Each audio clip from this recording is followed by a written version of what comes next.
आइए आज अपने नेशनल मूवमेंट का प्रारंभ करने जा रहे हैं। राष्ट्रीय आंदोलन। एक बार मेरी बात समझ लीजिए, फिर उसके आधार पर हम इसको आगे लेके चलेंगे। नेशनल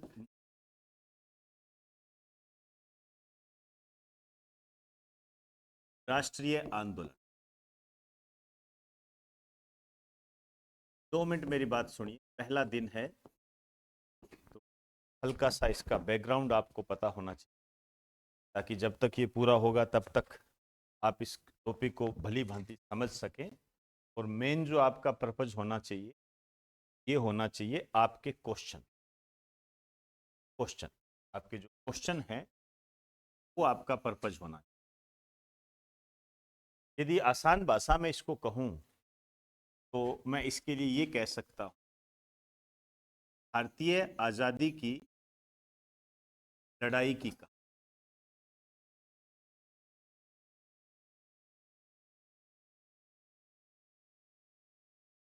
भारत आजाद कैसे हुआ था, किसमें किसका योगदान रहा, कैसे रहा। योगदान कभी ज्यादा और कम नहीं होता है, योगदान योगदान होता है। और वही योगदान हो सकता है उस बड़े योगदान की आधारशिला रखे। योगदान कभी छोटा बड़ा नहीं होता, योगदान को योगदान कहते हैं। एक शब्द में कहें तो वो हमेशा महत्वपूर्ण ही होता है। जब हम भारतीय आजादी की लड़ाई की बात करते हैं, नेशनल मूवमेंट की बात करते हैं, और इसको जब हम एक काल के रूप में देखते हैं, तो इसका काल जो हमें देखने को मिलता है वो मिलता है 1885 से लेकर 1940, 1885 से 1947 तक इसके काल को हम देखें। ये जो काल है, इसका जब हम अध्ययन करेंगे तो इसको हमें 3 पार्ट्स के अंदर डिवाइड करना। ठीक है, 3 पार्ट्स होते हैं। 3 पार्ट्स में जो पहला पार्ट होता है उसको हम कहते हैं फर्स्ट फेज। आप इसको चरण भी कह सकते, फेज भी कह सकते, जो आपको अच्छा लगे। फर्स्ट फेज, प्रथम चरण, दूसरा चरण, सेकंड फेज, द्वितीय चरण, जो भी आपकी शब्दावली है इस्तेमाल कर सकते। एक होता है इसका तीसरा चरण, थर्ड फेज।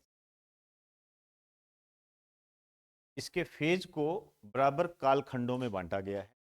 जैसे यदि हम इसके फर्स्ट फेज की बात करें तो ये 1885 से लेकर 1905 तक माना जाता है। इस काल की जो घटनाएं हैं फर्स्ट फेज के तहत आती। और जो दूसरा चरण है वो आता है आपका 1905 से 1915 तक। ये काल आता है 5 से 15। इसको हम लेके, और तीसरे चरण की जब हम बात करते हैं, ये 1915 से 1947 तक, 1947 तक इसको दिया जाता है। अब इसमें जो भी घटनाएं हुई हैं उसको हम लेके चलेंगे। जैसे इस फेज को नाम दिया गया है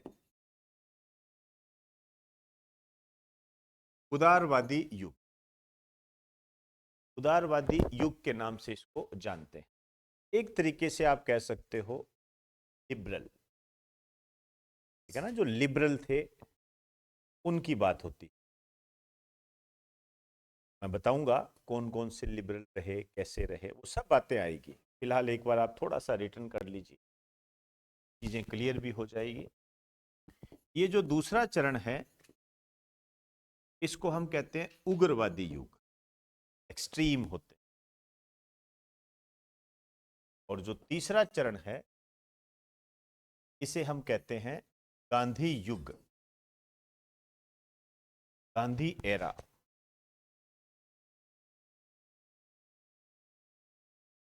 गांधी एरा, ये भी आप इसको कह सकते हैं।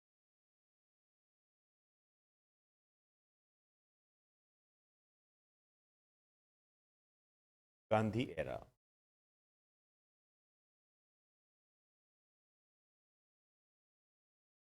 देखिए, नाम से ही आपको पता लग रहा होगा, उदारवादी युग की यदि इंग्लिश आप लिखना चाहो तो एक शब्द इसके लिए आप ये भी मॉडरेट एरा, तो आप कह सकते मॉडरेट एरा। और इसके लिए आप शब्द इस्तेमाल करें तो इस्तेमाल कर सकते हो एक्सट्रीमिस्ट। और ये तो देखिए गांधी एरा हो गई, नाम है गांधी एरा।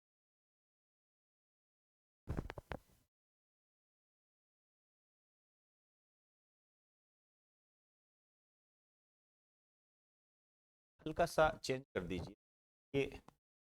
हालांकि देखिए गांधी जी के आगमन से ही वो माना जाता है, क्योंकि 1915 में गांधी, लेकिन गांधी जी ने 1915 में आते ही आंदोलन नहीं किया था, उन्होंने गैप लिया था। क्यों गैप लिया था वो भी हम बात करेंगे। तो इसको आप 15 की बजाय 19 कर लीजिए।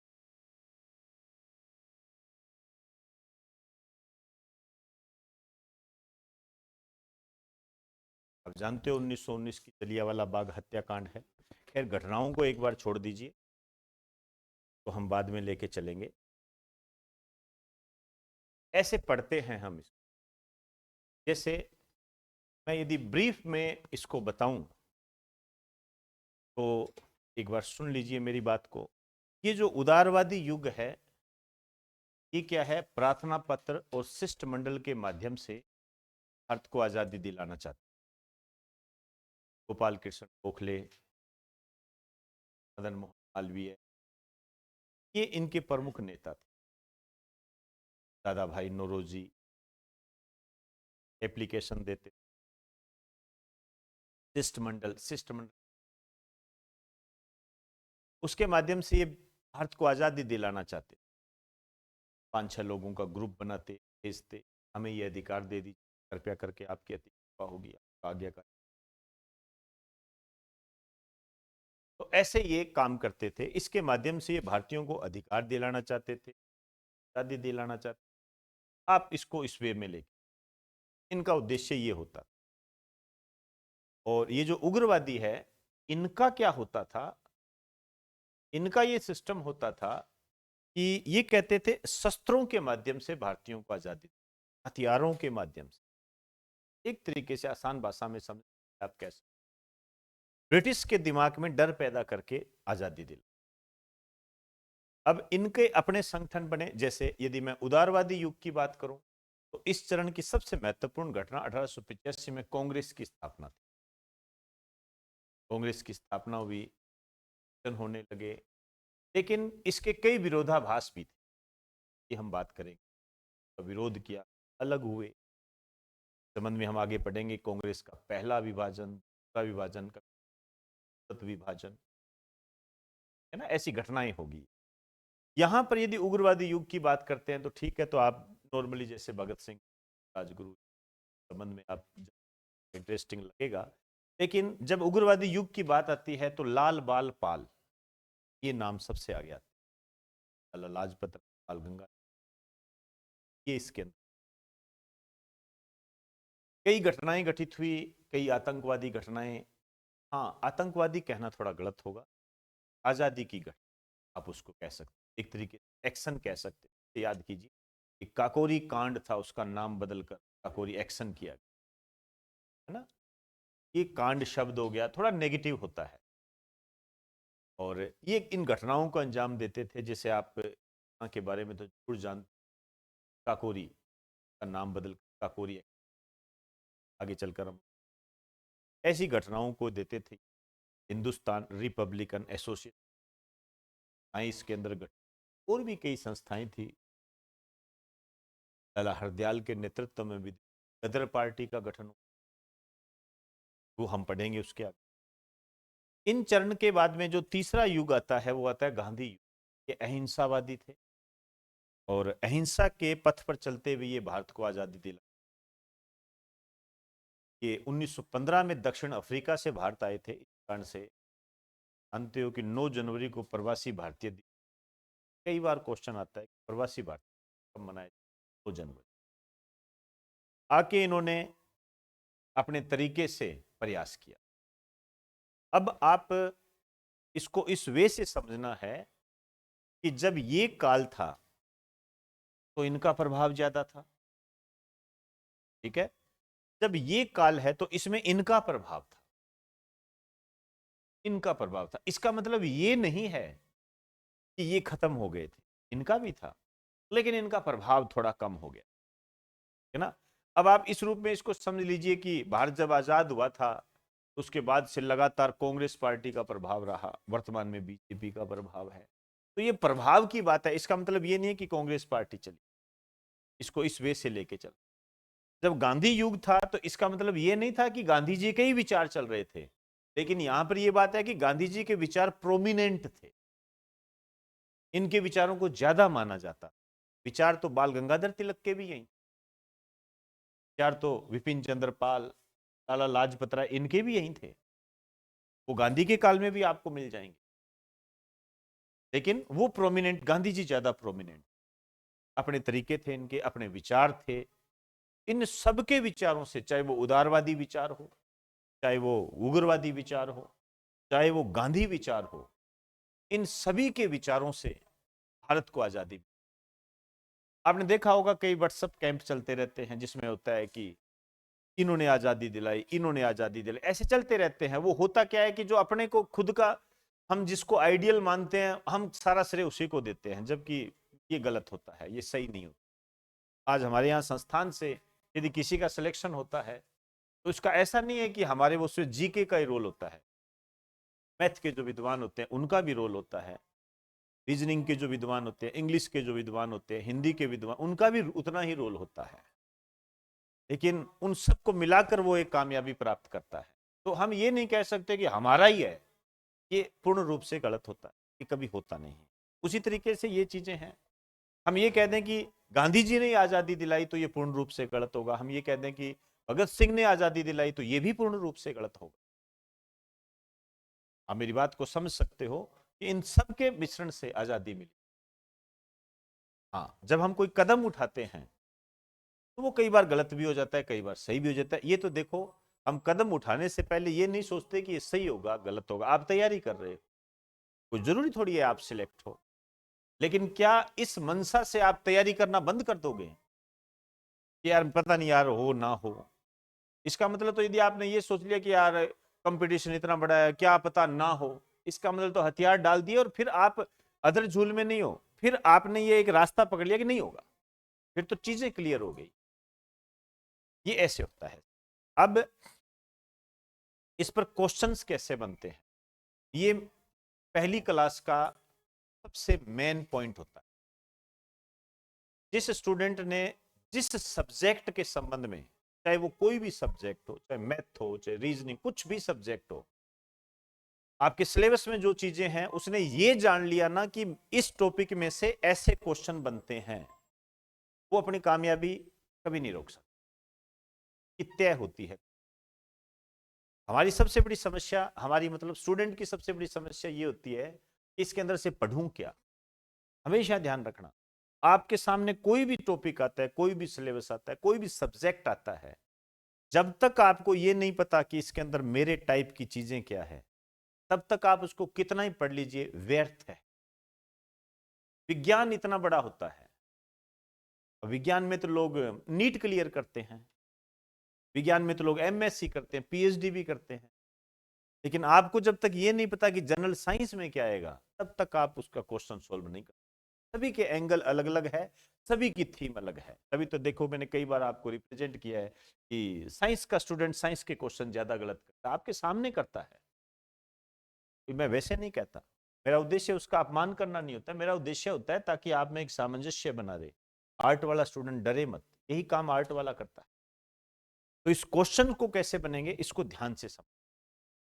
देखो इसमें कई टाइप के क्वेश्चन बनते हैं, जैसे एक टाइप का क्वेश्चन लिखना नहीं है, सिर्फ समझिए, आगे रिप्रेजेंट होता जाएगा, चीज साथ साथ बताता जाऊंगा। जैसे आपसे एक आसान सा क्वेश्चन पूछता है, कांग्रेस की स्थापना किसने?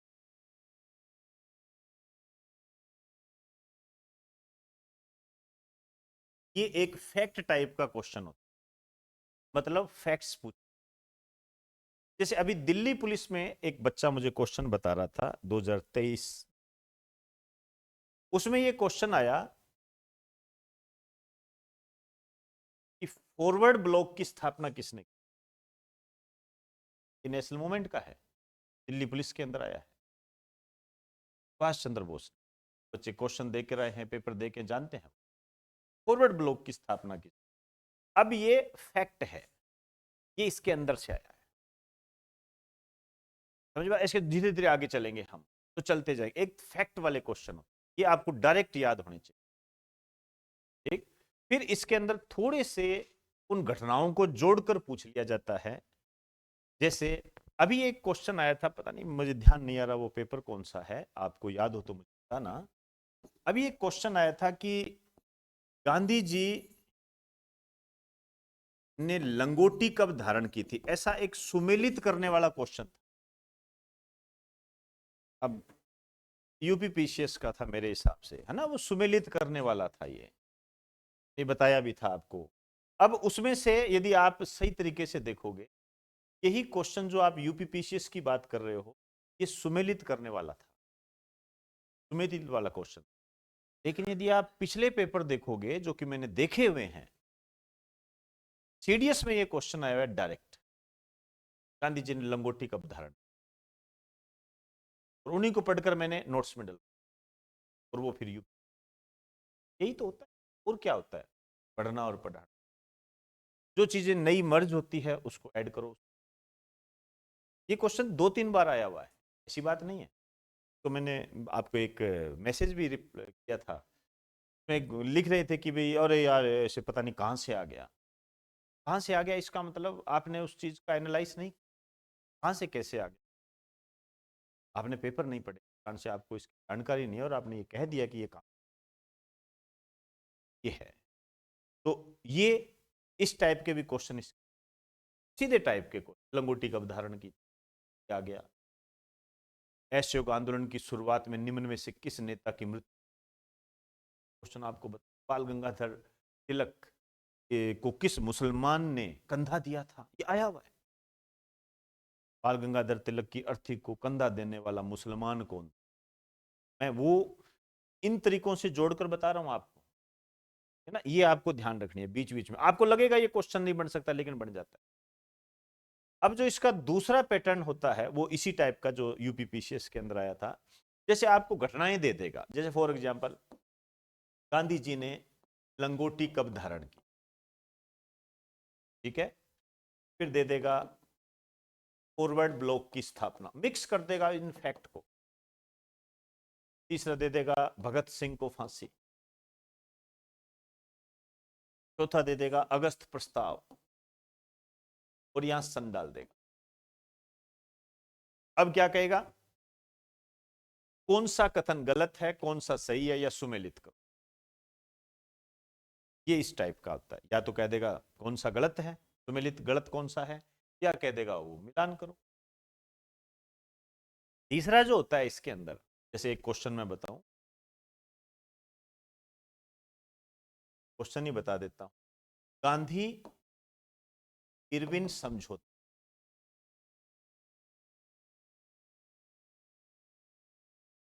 कराची अधिवेशन,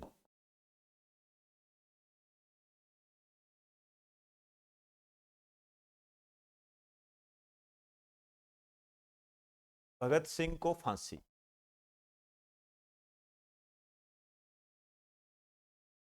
ये दे दिया, और ये कहा इन तीनों घटनाओं को क्रम से व्यवस्थित, तीनों घटनाओं को क्रम से व्यवस्थित, ये बात कही। अब आप देखिए क्वेश्चन को, देखिए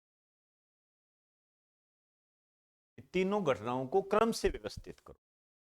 तो जैसे मैं आपको पढ़ाऊंगा, एक कहानी पढ़ाऊंगा, नहीं होगी पूरी कहानी, और उन कहानी में से जैसे आपको सन भी याद नहीं रहेगा, तो यदि आपको ये पता लग गया ना ये यहां करवाया था, तो भी आप करके आ जाओ। कई बार क्या होता है, सन याद नहीं रहता है, मुझे भी याद नहीं रहता है, ऐसी कोई बड़ी बात नहीं है, लेकिन याद ज्यादा रहना चाहिए। व्यक्ति तो भूलेगा, मैं भी भूलता हूं, बड़ी बात नहीं है। आप थोड़े ज्यादा भूल जाते हो, मैं थोड़ा कम भूल जाता हूँ, इतना सा ही फर्क है। बस आपको कम भूलने की तरफ जाना है। ऐसा तो हो ही नहीं सकता कि हर चीज आपके याद। हमें भी 15-16 साल हो गए, हम भी भूलते हैं। लेकिन उसको यदि आप बार बार रिपीट करते हो तो आपके भूलने की दर क्या होती है, कम हो जाती है। और ये क्या फ्री के नंबर होते हैं। ये फ्री के नंबर आपको मैं इसलिए बता रहा हूं, इसमें बच्चे गलतियां बहुत करते हैं। आता आता क्वेश्चन गलत करके आ जाते हैं। और आसान सी चीज, ज्यादा टफ भी नहीं। और जितना मेरा आंकलन है, कम से कम 4 या 5 क्वेश्चन इस टाइप के आ जाते हैं, कम से कम। और मायने रखता है। 4 छोड़िए, चलो 2 ही मान लो। दो तो निर्धारित कर देते हैं यार, कामयाबी और नाकामयाबी। ये जो तीनों घटनाएं हैं, आपको मैं इंटरेस्टिंग तरीके से बता दूं, ये मार्च 1931 की 1 महीने की घटना, केवल 1 महीने की। मार्च 1931 इस मंथ की है। 5 मार्च की है, 23 मार्च की, और एक आपकी 28 मार्च। ऐसे है। ठीक है। तो क्वेश्चन कैसे बनेंगे, समझ गए मेरी बात को। और एक इसके अंदर, जैसे मैंने आपको जब आधुनिक भारत कराया था तो 1856 का एक्ट कराया था, सॉरी 1858 का एक्ट कराया था। याद आ रहा है। मुगल साम्राज्य का पतन हो गया, भारत सचिव नया पद आया, भारत के गवर्नर जनरल, भारत का वाइस राय कहा जाने, वो वाली चीज। वो एक्ट इंपॉर्टेंट था। अब जो आएंगे इसमें एक्ट आएंगे, जैसे 1909, 1919, 1935 और 1947। ये 4 एक्ट अब इसके अंदर आएंगे जैसे जैसे हम आगे चलते। ये सबसे महत्वपूर्ण होते हैं, सबसे महत्वपूर्ण। ठीक। तो मेरे हिसाब से आप एक बैकग्राउंड इसका समझ गए, और आपको करना क्या है इसके लिए भी आप तैयार। मेरा ऐसा मानना है, क्योंकि इसके बगैर मैं चाहता तो शुरू से ही कांग्रेस की स्थापना करा देता, काम खत्म हो जाता। लेकिन आप सोच भी नहीं पाते चल क्या रहा है, फिर उबासियां ठोक। तो अब आपका जो टारगेट रहेगा भारत की आजादी तक रहेगा। कब भगत सिंह आएंगे, कब किस, जैसे फिल्मों में होता है ना, एंट्री होती है, वैसे उस तरीके से लेके चलो आप। और फिर ऐसे बोलो जैसे आपसे बुलवाऊंगा वो घटनाएं। चलिए स्टार्ट करते हैं अपने। सबसे पहले हेडिंग डाल दीजिए, प्रथम चरण, फर्स्ट फेज। 1885 से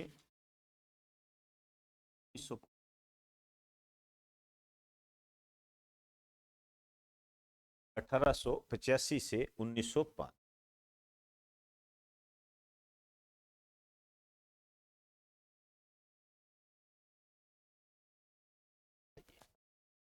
देखिए, इस चरण को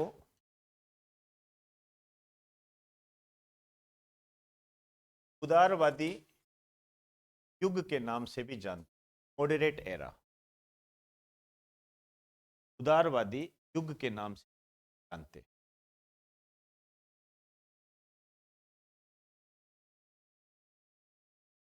मॉडरेट एरा।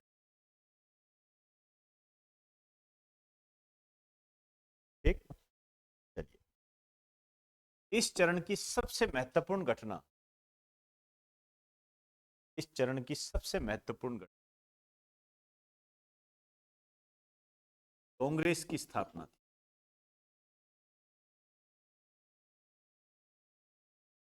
इस चरण की सबसे महत्वपूर्ण घटना कांग्रेस की स्थापना थी।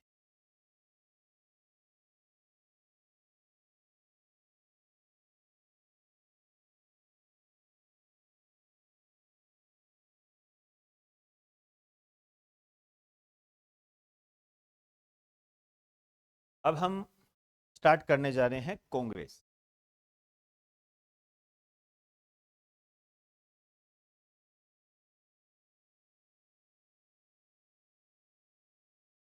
Most important.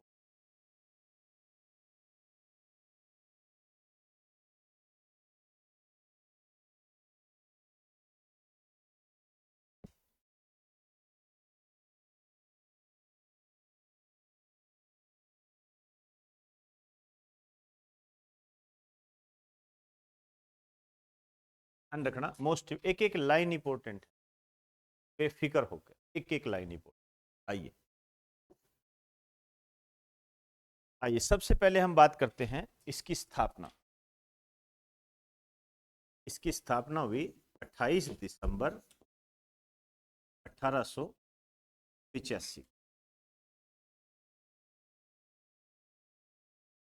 28 दिसंबर 1885 स्थापना हुई। यहां पर एक बात है जो मैं आपको बताना चाहूंगा। 28 दिसंबर 2010 को 125 वर्ष पूर्ण हुए।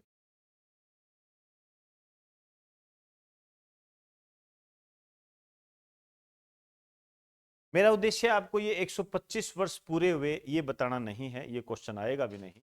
मेरा उद्देश्य ये है कि इस उपलक्ष्य पर एक पुस्तक रिलीज हुई, वो पुस्तक आपके एग्जाम में भी पूछी। लिखिए इस उपलक्ष्य पर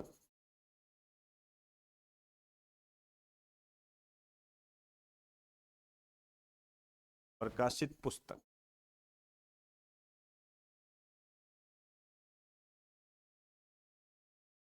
जर्नी ऑफ ए नेशन।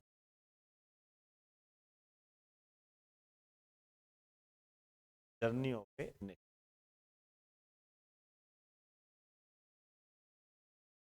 इसके जो राइटर थे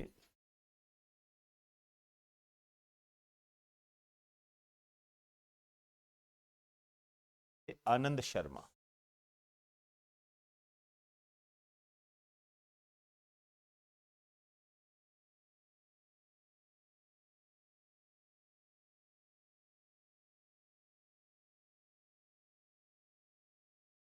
आनंद शर्मा इसके राइटर थे। ठीक, चलिए जी, ये तो हो गई 28 दिसंबर 1885। अब देखिए इसकी जो स्थापना हुई थी, इस समय जो काल था, वाइसराय कौन था?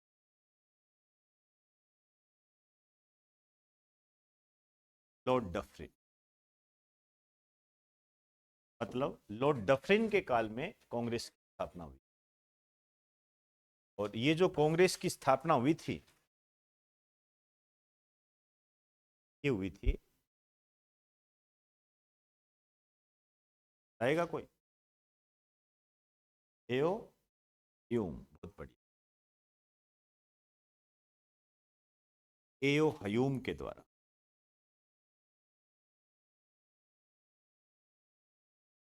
एओ हयूम के द्वारा हुई।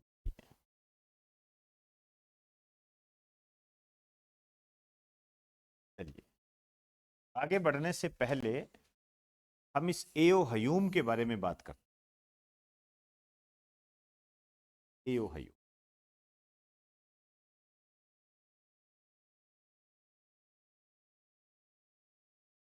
चलिए अब मैं एओ ह्यूम की बात कर रहा हूं, अभी कांग्रेस को मैंने।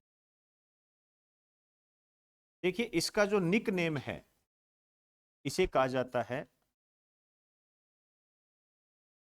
शिमला का सन्यासी। शिमला का सन्यासी, इंग्लिश में लिखना चाहो हर्मिट ऑफ शिमला।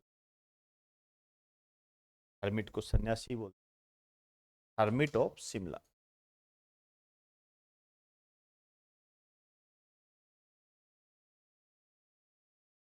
नेक्स्ट लिखिए,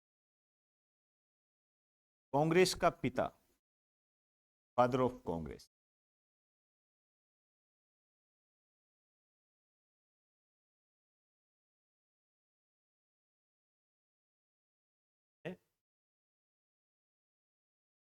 एओ ह्यूम के बारे में बात कर रहे हैं। एओ हयूम का जो क्षेत्र था, मतलब कौन थे ये अंग्रेज आईएएस थे, प्रशासनिक सेवा से संबंधित थे, अंग्रेज आईएएस।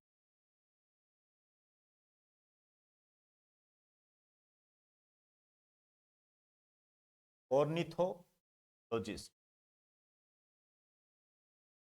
ऑर्निथोलॉजिस्ट क्या होता है? पक्षियों का अध्ययन करना, पक्षियों पर रिसर्च भी करते थे, अध्ययन करते थे। पर ये आ गया था, इस तो थे ही थे, यहाँ पे लिख देना, पक्षियों का अध्ययन करने वाला।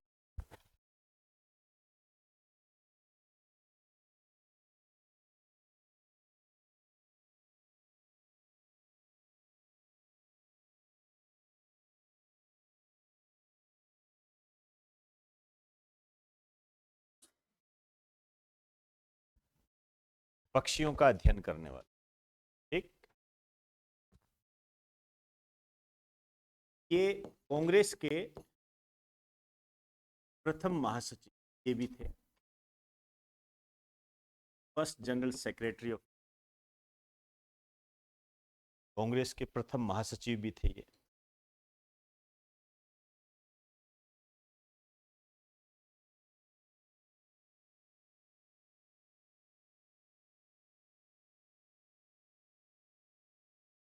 ठीक, यहां पर एक क्वेश्चन पूछा गया है कि एओ हयूम के बारे में कौन सा कथन गलत है, ये पूछा। उसमें दे दिया कि एक ऑर्निथोलॉजिस्ट थे, इसमें दे दिया इन्होंने कांग्रेस की स्थापना की थी, ऐसे करके दे दिया। और उसमें एक ऑप्शन उन्होंने ये दिया कि एओ हयूम ने 1917 में कांग्रेस के कलकत्ता अधिवेशन की अध्यक्षता की थी, ये दे दिया। यहां आपको विशेष रूप से ध्यान देना है, कांग्रेस की स्थापना एओ ह्यूम ने की थी, जनरल सेक्रेटरी भी थे, अध्यक्षता कभी नहीं। तो एक छोटा सा स्टार डाल के लिख दीजिए, एओ हयूम ने कांग्रेस के एओ हयूम ने कांग्रेस के किसी भी अधिवेशन की अध्यक्षता नहीं की, कांग्रेस के किसी भी अधिवेशन की अध्यक्षता नहीं, कांग्रेस के किसी भी अधिवेशन की अध्यक्षता नहीं की।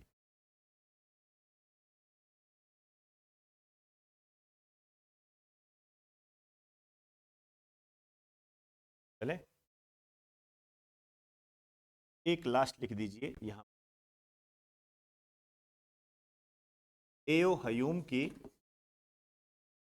जीवनी का लेखक।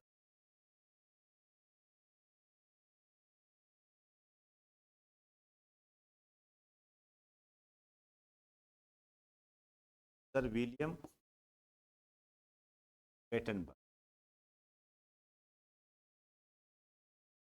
ये पूछ लिया जाता है एओ ह्यूम की जीवनी किसने लिखी थी, ये इसलिए पूछा जाता है क्योंकि इसकी जीवनी में यह बताया गया है कि कांग्रेस की स्थापना क्यों की गई थी।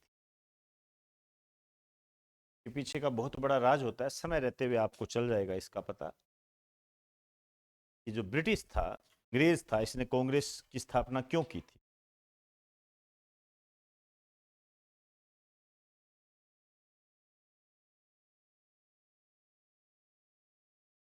अब हम बात करेंगे कांग्रेस के अधिवेशनों की, लेकिन ये कांग्रेस के अधिवेशन तो जो थे लगभग 55 अधिवेशन थे, और ये 55 के 55 आपको याद नहीं करना, ध्यान रखना।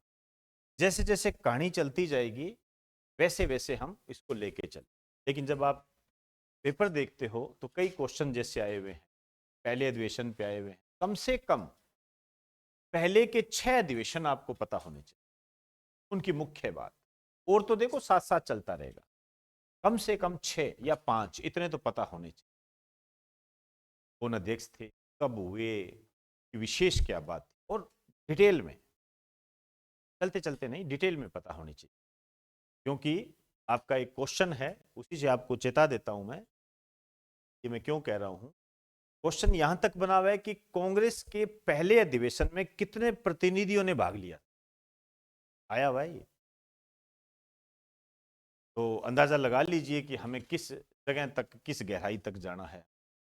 उसकी आप टेंशन मत रखो, आप तो याद करने वाले, और ज्यादा मगजमारी करने की आपको आवश्यकता, जैसे बता रहा हूं, डेली का डेली याद करोगे तो ये याद हो जाएगा, नहीं तो भैया कांग्रेस की अधिवेशन भगवान जाने कब करवा दो आप, भरोसा नहीं, तो आपकी मर्जी पे डिपेंड। आइए स्टार्ट करते हैं। सबसे पहले हम कांग्रेस के पहले अधिवेशन, हेडिंग डाल दीजिए।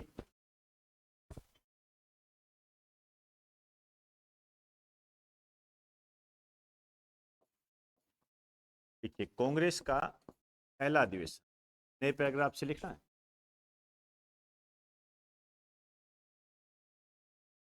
पहला अधिवेशन,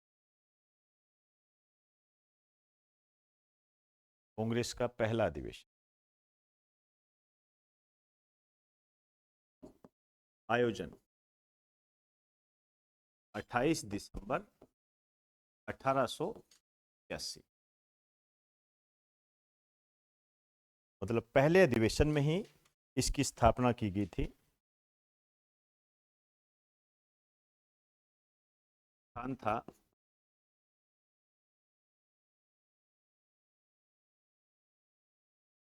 गोकुलदास तेजपाल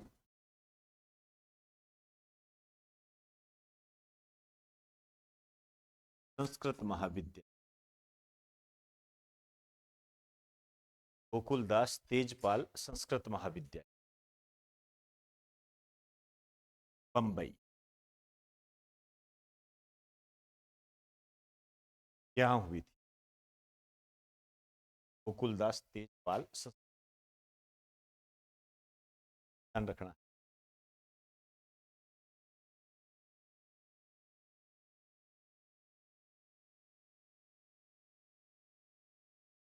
पहला अधिवेशन है, वैसे ही बनता है, लेकिन आपको ये ध्यान रखना पड़ेगा कि इससे पहले क्या है, ये बंबई में नहीं था। जो पहले डिसाइड किया गया था वो पूना में डिसाइड किया गया था, जिसको वर्तमान में आप पुणे के नाम से, वहां डिसाइड किया गया। लेकिन यहां पर प्लेग फैल जाने के कारण इसे बंबई में आयोजित, यहाँ एक नोट डाल के लिख दीजिए। इससे पहले यह पूना में प्रस्तावित था। इससे पहले यह पूना में प्रस्तावित था, लेकिन वहां पर प्लेग फैल जाने के कारण,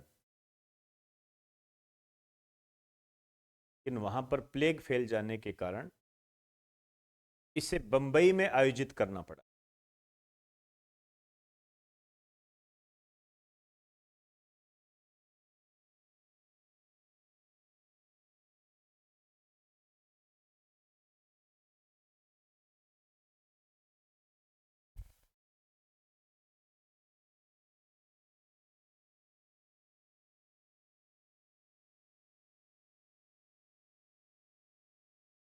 बंबई में आयोजित कर, ठीक। आइए दूसरा पोर्शन हमारा स्थान हो गया।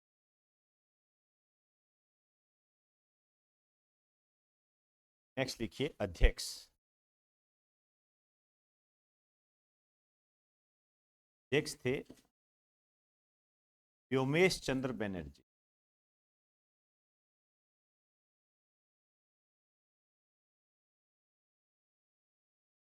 WC बनर्जी के नाम से ज्यादा।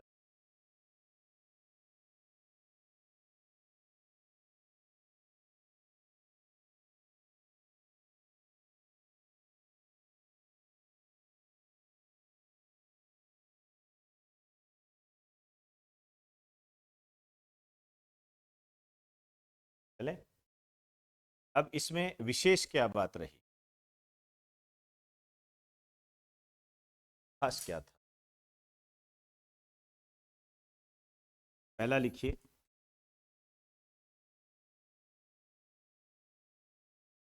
इस अधिवेशन में शामिल प्रतिनिधि, मतलब कितने कैंडिडेट्स थे जिन्होंने पार्टिसिपेट किया? 72 थे। 72 में बहुत सारे हैं।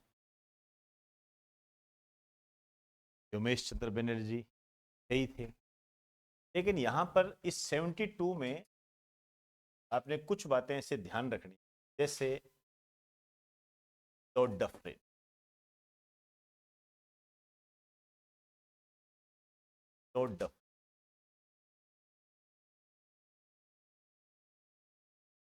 ये मैं आपको इसलिए बता रहा हूं क्योंकि इन्हीं के काल में हुआ था ये, इनको इनवाइट किया गया था। लेकिन आपका एग्जामिनर है, उसने ये पूछा कि वह अंग्रेज कौन था जिसने कांग्रेस के पहले अधिवेशन में भाग लिया, लॉर्ड डफ, ऐसे पूछा।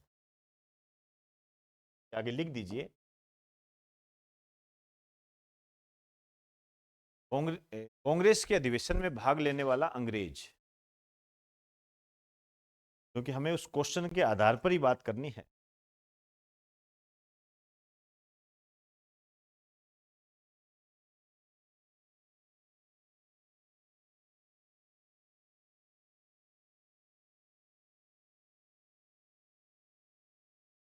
इन बेहतर प्रतिनिधियों में से एक थे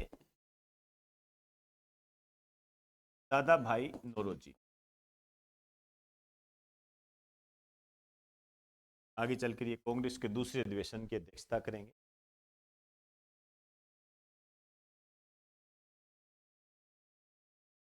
देखो, इनके बारे में क्या खास बात है वास्तव में, ध्यान से समझना मेरी बात को, 2 मिनट रुक जाइए।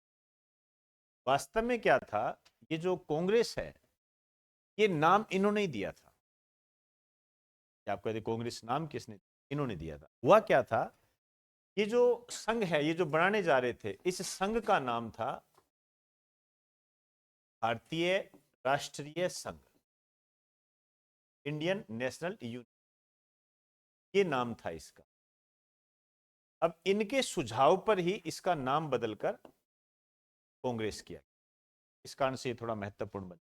लिख दीजिए, दादा भाई नौरोजी के नीचे लिखो, इनके सुझाव पर ही, इनके सुझाव पर ही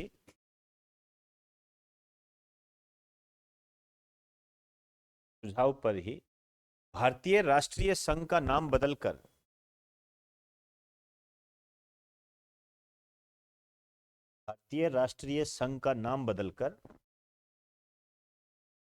कांग्रेस किया गया था।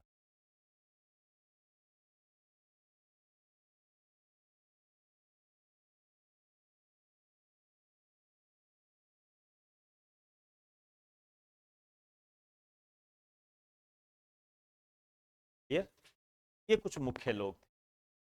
आइए दूसरा लिखिए,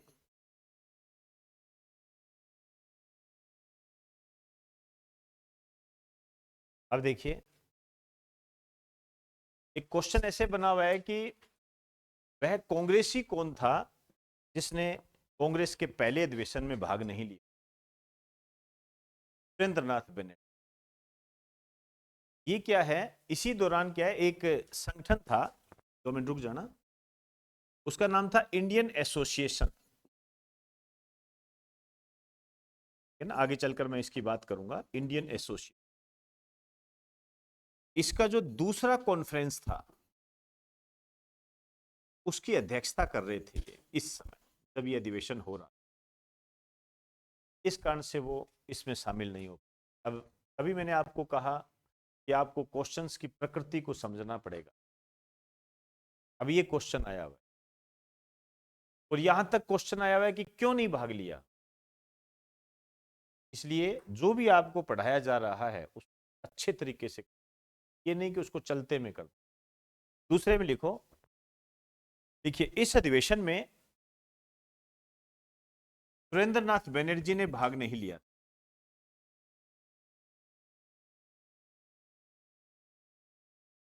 सुरेंद्रनाथ बनर्जी ने भाग नहीं लिया।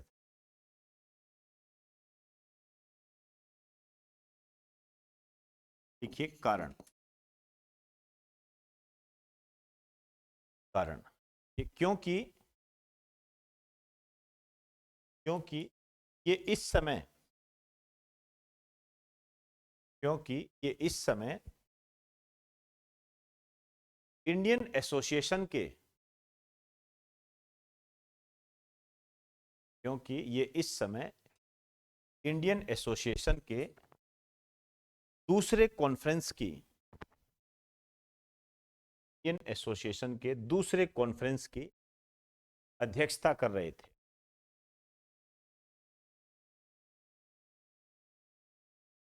दूसरे कॉन्फ्रेंस की अध्यक्षता कर रहे थे।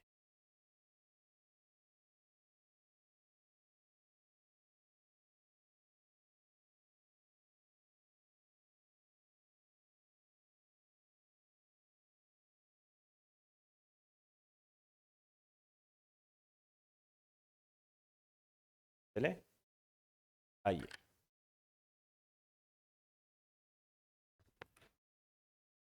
अब तीसरा लिखिए।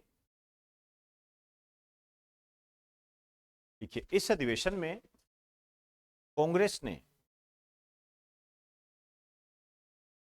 इस अधिवेशन में कांग्रेस ने नो प्रस्ताव प्रपोजल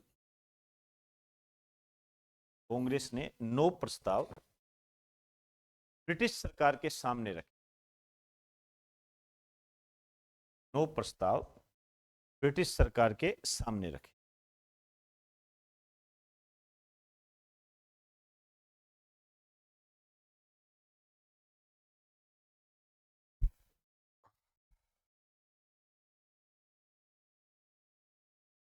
चले, अब आगे की कुछ अधिवेशन है, उनको भी हमने जानना पड़ेगा तरीके से। एक तो ये प्रतिवर्ष होते थे, है ना, कई बार हुए भी नहीं। नाराज होने वाली कोई बात नहीं है, हुए क्यों नहीं हुए कई। और कई बार ये जैसे होते ये दिसंबर में ही थे, है ना, 28, 29, 30 इनको होते थे ये, लेकिन कई बार दिसंबर में भी नहीं हुए। जो दिसंबर में नहीं हुए उनके पीछे लिखा जाता है विशेष अधिवेशन। वो विशेष अधिवेशन, जैसे मार्च 1931 में कांग्रेस का कराची विशेष अधिवेशन हुआ था, अभी थोड़ी देर पहले बात की थी सरदार वल्लभ भाई पटेल के दिन, वो मार्च 1931 में, उसको हम क्या बोलेंगे, विशेष अधिवेशन। और ये जो अधिवेशन होते हैं इनको हम कहते हैं वार्षिक अधिवेशन। तो हेडिंग डाल दीजिए, कांग्रेस के अन्य अधिवेशन। कांग्रेस के अन्य अधिवेशन।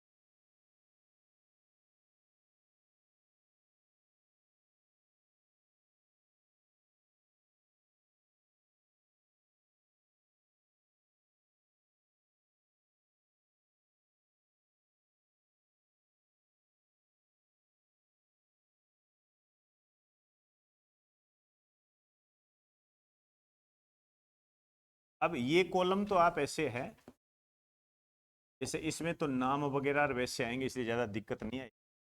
विशेष का कॉलम बड़ा बनाना है, क्योंकि आप जानते हो ये विशेष वाला कॉलम जब बनाते हैं तो छोटा सा रह जाता है, जबकि लिखा इसमें ज्यादा जाता है। क्यों भाई ममता कुमारी, थोड़ा ध्यान रखना। पता लगा लाइन ही नहीं छोड़ी।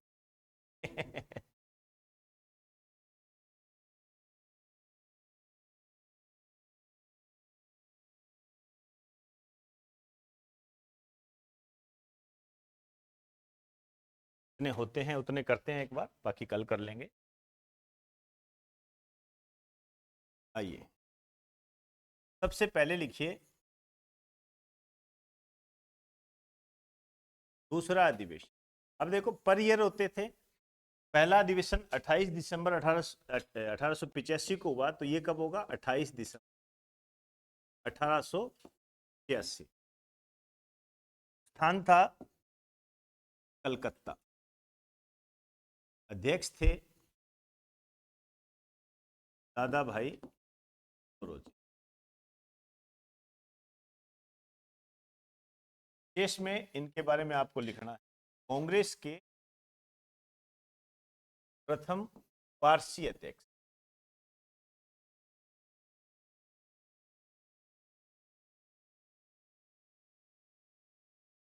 कांग्रेस के प्रथम पारसी अध्यक्ष थे ये।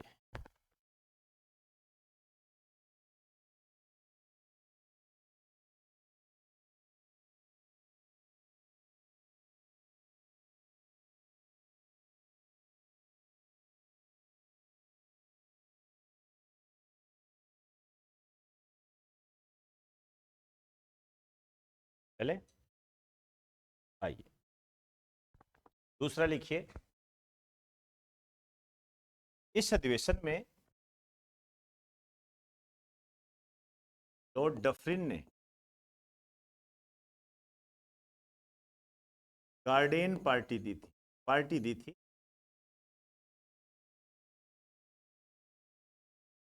Guardian party. सब अच्छे क्वेश्चन है, ध्यान रखना। गार्डियन पार्टी दी।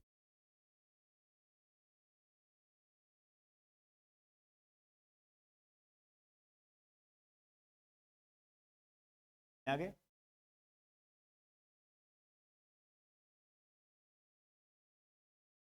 तीसरा अधिवेशन ये हुआ 22 दिसंबर 1886। ये हुआ था मद्रास के अंदर।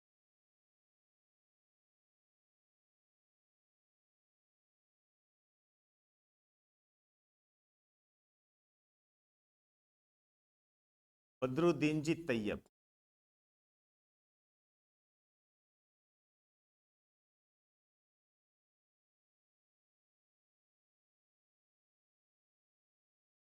बदरुद्दीन जी तैयब। पता नहीं क्यों लेकिन ये क्वेश्चन बहुत आता है मोस्ट इंपोर्टेंट। कई महीने में आपको बता, इस क्वेश्चन को एसएससी ने गोद ले रखा। आप जब एसएससी के पेपर उठा के देखोगे ना बहुत बार पूछते, और अन्य एग्जाम में भी बहुत बार पूछा है, कांग्रेस के पहले मुस्लिम अध्यक्ष। जब भी ये क्वेश्चन आता है सभी हंसने लग जाते हैं, आ गया क्या। क्योंकि खुश तो होता है कि यार एक क्वेश्चन कर दिया, लेकिन उसमें खुशी वाली कोई बात नहीं होती है क्योंकि वो सारी करके, लेकिन थोड़े टाइम के लिए अनुभूति अच्छी हो जाती है। चलें आगे। और क्वेश्चन की लैंग्वेज ये रहती है कि कांग्रेस के प्रथम मुस्लिम अध्यक्ष कौन। कांग्रेस के प्रथम मुस्लिम अध्यक्ष।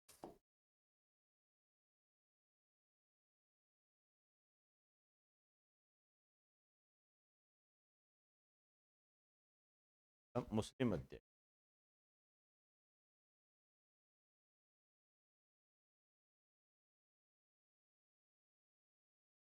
दूसरा लिखिए, इस अधिवेशन में पहली बार, इस अधिवेशन में पहली बार तमिल में भाषण दिया गया।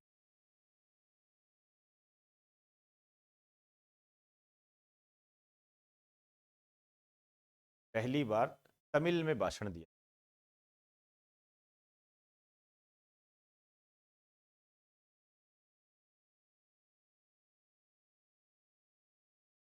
तमिल में बात लिख दीजिए। तीसरा लिखो, इस अधिवेशन में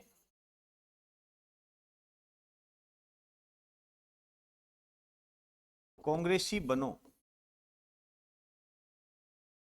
इस अधिवेशन में कांग्रेसी बनो का नारा दिया गया।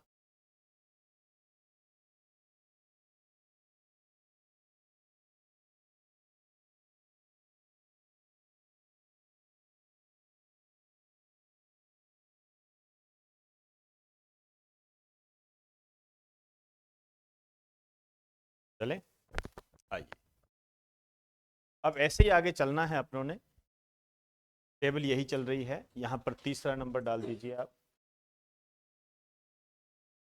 समझ गए होंगे चीजों।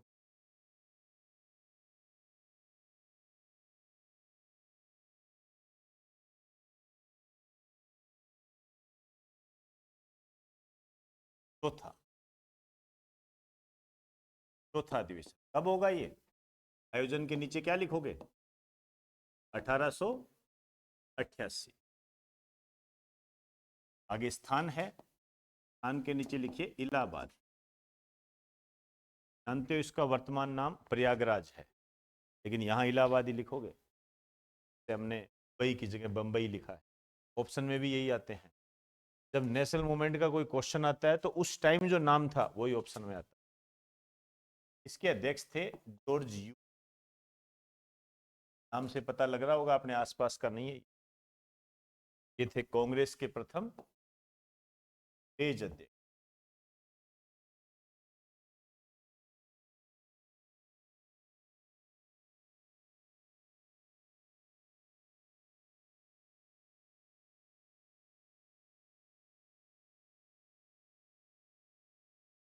तेज अध्यक्ष।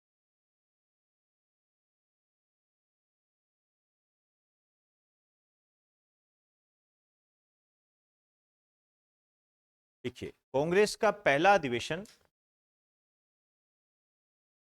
कांग्रेस का पहला अधिवेशन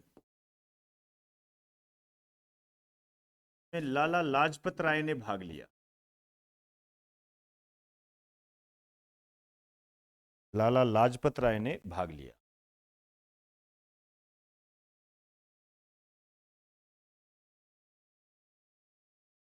लाला लाजपत राय ने भाग लिया। इस अधिवेशन में इन्होंने हिंदी में भाषण दिया।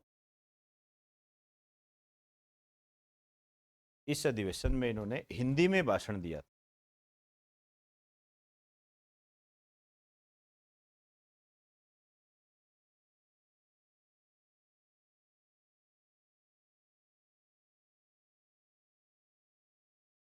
तीसरा लिखिए,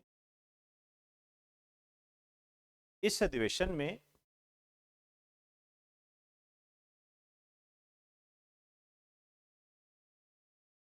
अश्विनी कुमार दत्त ने कहा कि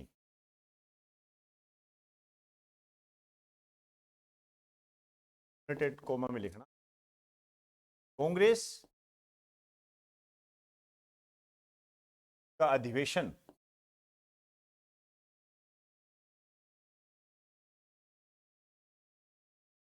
तीन दिन का तमाशा है।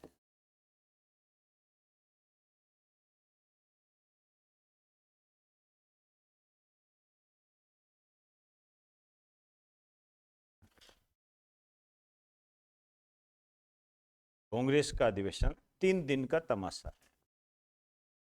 आप जानते हो 28, 29, 30 तीन दिन होते थे ये।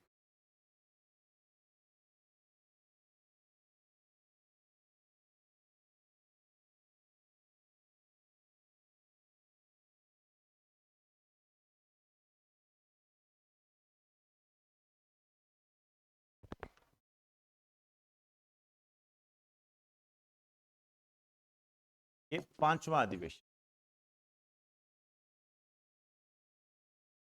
28 दिसंबर 1882 बंबई,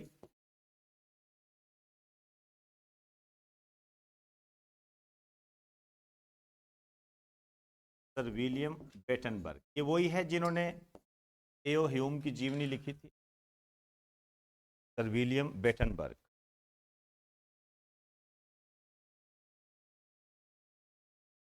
वही है ये। विशेष में लिख दीजिए, कांग्रेस के दूसरे अंग्रेज अध्यक्ष।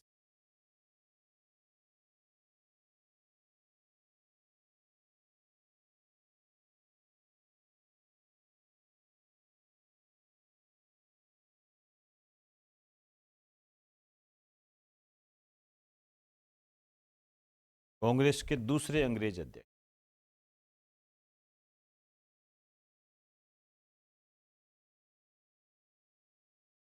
दूसरा लिखिए, देखिए इस अधिवेशन में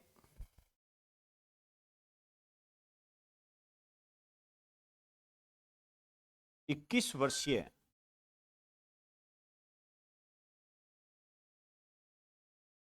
मताधिकार से संबंधित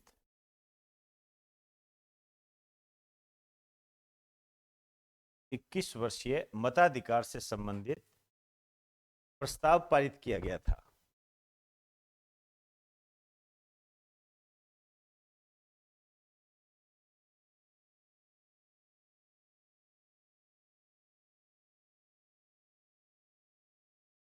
प्रस्ताव पारित किया।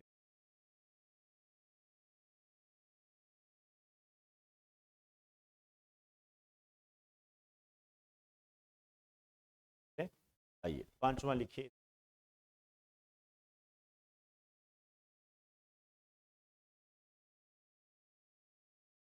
कौन सा अधिवेशन? छठा। अच्छा, नंबर 5वां है, मैं नंबर की बात कर रहा हूँ। अधिवेशन छठा है,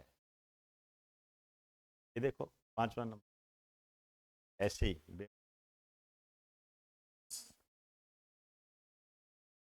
छठा आयोजन कब हुआ?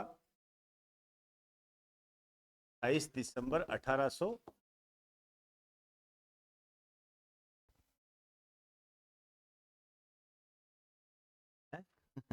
नहीं नहीं, कोई बात नहीं, हो जाता है। ये कलकत्ता में हुआ। फिरोज शाह मेहता।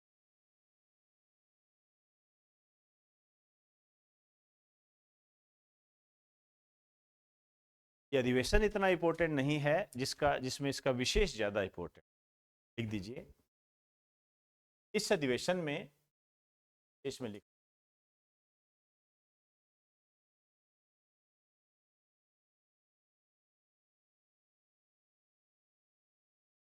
कादम्बिनी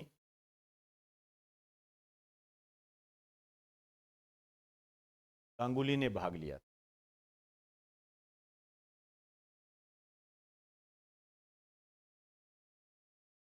कादम्बिनी गांगुली नामक महिला ने भाग लिया। इस कारण से महत्वपूर्ण है, कादम्बिनी है, ये है भारत की पहली ग्रेजुएट महिला। ये तो आप सभी सारे ग्रेजुएट ही हो। ये पहली ग्रेजुएट महिला। थोड़ा स्टैटिक जीके का पोर्शन बता दिया। छठे अधिवेशन में भाग लिया। ध्यान रखना, पहला अधिवेशन, दूसरा, तीसरा, चौथा, पांचवा, अध्यक्ष में सुमेलित करने वाला क्वेश्चन आया हुआ है और स्थान में सुमेलित करने वाला क्वेश्चन आया, अलग अलग पूछे गए हैं। कांग्रेस के पहले अध्यक्ष कौन थे, पूछे गए हैं, कहाँ हुआ था, पूछा गया है। मुस्लिम अध्यक्ष कौन थे, ये पूछा गया है। अंग्रेज अध्यक्ष कौन, फैक्ट सही है। क्लियर होगी सारी बात। इसके आगे की बात हम कल करेंगे।